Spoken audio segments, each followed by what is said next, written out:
everybody, and welcome to the penultimate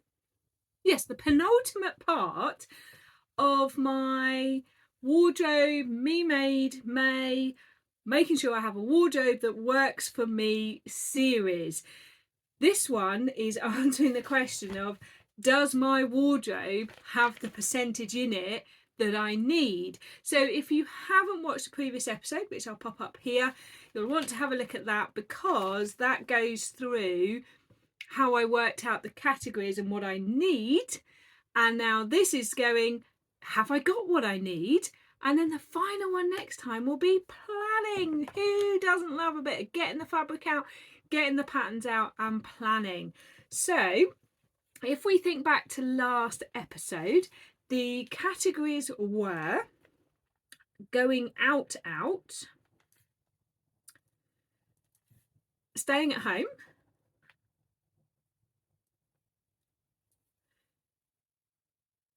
casual out, weekend wear, and smart. So what I did was then went to my wardrobe and had a look to see if actually the percentage of what I need is what I really have. So that's the truth of the pudding here.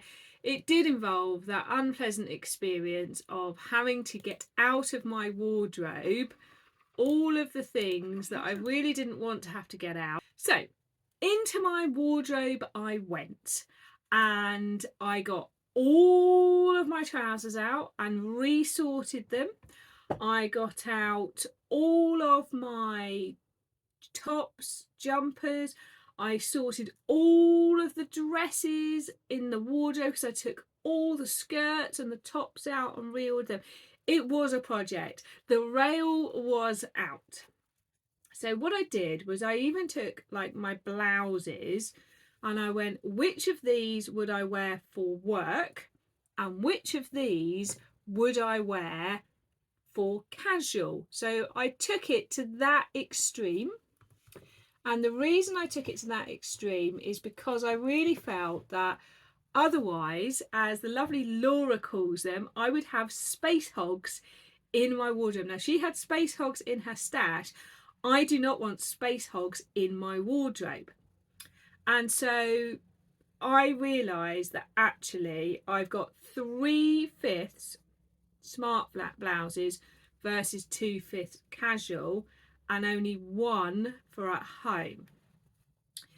Dresses. 3/4 of my dresses were smart wear and 1/4 were casual, and 0 would I categorize as just wearing at home.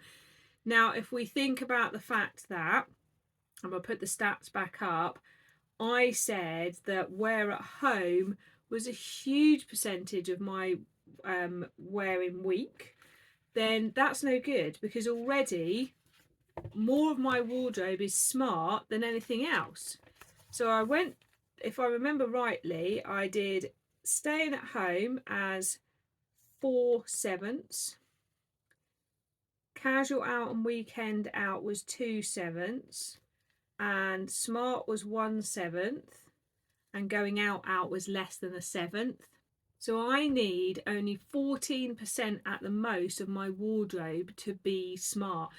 Now I could indulge myself a bit and go to 20%, which is 1/5, but already my skirts and blouses are at 3/5. That's 3 times the amount I need of those. Dresses, 3/4 as opposed to 1/5. That's a weird, horrible bit of maths, isn't it? 20 versus 75%. That's 55% too much. Trousers was a 50-50 split between casual and smart. But then I had a third group, which I called relaxers. Now, if you know, you know.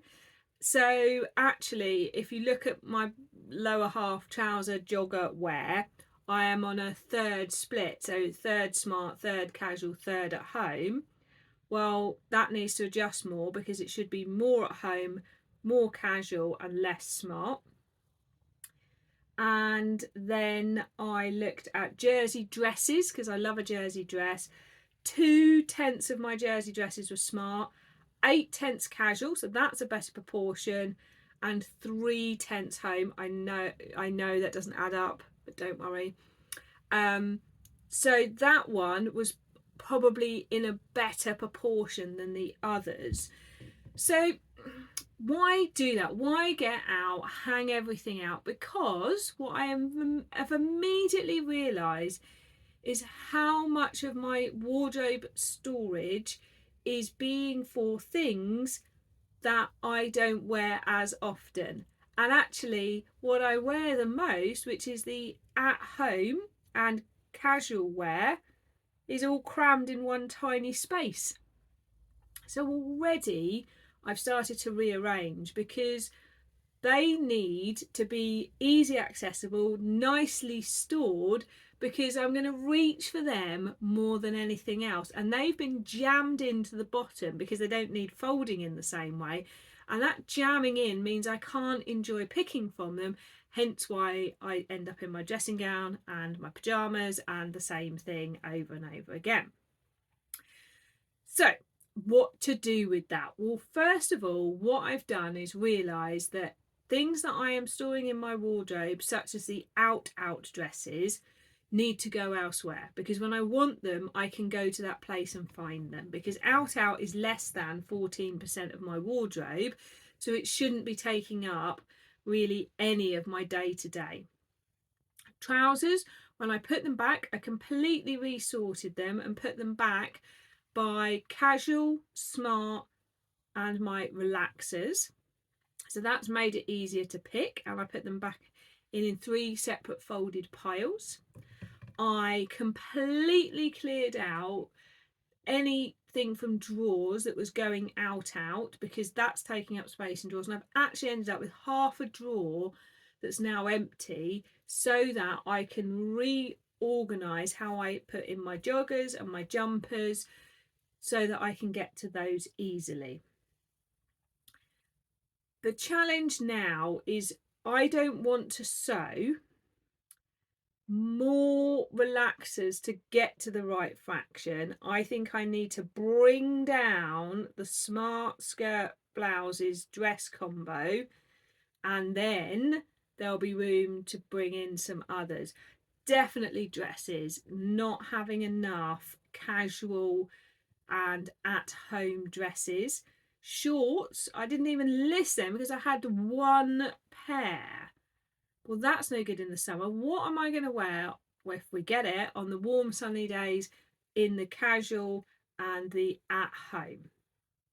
So if we think about what portion of my wardrobe is what, even though I've been working already on this shifting my wardrobe, it's still really skewed the amount of space towards the smart and not enough space or focus to the casual and the at home. So first step, of course, is realization, which I've done. Second step is now planning. If you want more support with wardrobe audit, Sarah of My Handmade Wardrobe has produced resources, and there's a video which I'll link in the show notes. And she's doing her program at the moment called Sew Your Own Style. And that will allow you, if you want to do your own version of what I'm doing, to really go into that. So after having a good hard think about this, what I've done is actually made a use it or lose it box at the bottom of my wardrobe. And the theory of that is that's the box to go to try and pick something and give it a wear, because it's not been worn, and give it a try and then make a decision from there. I've already cleared more things out that I'm being honest with myself that I don't wear. And then the final stage was to clear out some things that actually I was just storing in my wardrobe, when that's no good, because I need my wardrobe to be a fully active space, and storage needs to go elsewhere, like under the bed, in like the spare room top cupboard, those places where actually I can get to it, but it's not taking up what I'm now thinking of as the active space. And then, of course, we get to the really exciting part, which is planning what I really should be sewing, not necessarily what I want to sew. Now, let's be clear, sewing is my hobby and I will always sew lovely things that I want to sew. But what I also want to do is craft and create a wardrobe that is a wardrobe that brings me joy and is right for me. And to be able to do that, I want to be a conscious sewer. Now, if you are an existing viewer, you'll know that this is part of a long journey.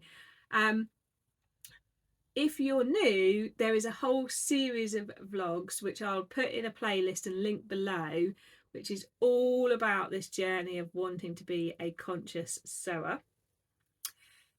So what will come now is the final and the most exciting part of this process, which is filling the gaps. You may have already heard me talking about casual trousers. Well, that's definitely something we're not too far off, but there's a bit of a way to go. You may have heard me talking about my finding my dream dress pattern for the summer. That's what needs to happen really for that. Getting the at-home and casual dress department. Already got enough of the smart, even though I keep wanting to say more of those because it's a lovely go-to place, isn't it? Jersey dresses, I think we're good. And then it's a bit more of the relaxers because I've been on rotation with the same ones, and I'm aware that if you overwear something, it can just quicken the end of its life, and I don't want to not be able to enjoy this. And this one was worn through the winter as well. Now, I'm not saying I shouldn't keep wearing it because I am, and by the way, I have matching joggers on, but it's nice to have a little selection because it brings joy through that. Up here I'm just popping an episode that you might find useful where I have been planning the gaps in my wardrobe if you haven't seen it, and being a conscious sewer, and hopefully you'll find that helpful to watch. And I am now off to plan and come back with the rail, with the patterns, with the fabric, shopping my stash to do the final part of this series of planning my spring summer wardrobe that works for me. Catch you again soon. Bye.